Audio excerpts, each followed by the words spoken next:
Bax bu anamız Kalyaskada. İndi biz gəldik bazardığımız dəstək olduq. Kimlər dəstək olmaq istəsə, Razində məscidin yanında. Razində və məscidin qabağında. Bu gör. Məscidin qabağında bu ananı gördünüz, dəstəyiniz olun. Yəni görürəm, yəni psixi problemləri falan var. Təbii ki, mən kiməsə deyə bilməyəcəm ki, ananı aparın evə, çünki biz bir saatdır burada indi bacardığımızı köməklik göstərdik. Biz belə bacarmırıq da, yəni çətindir.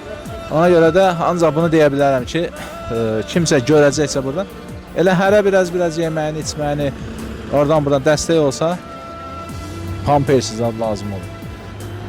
Yəni müvəqqəti indi görək də, ondan sonra da Allah kərimdir, nə olacaq da bilmirik. Bax, xanım məni çağırıb, şəkillərin videosunu atıb.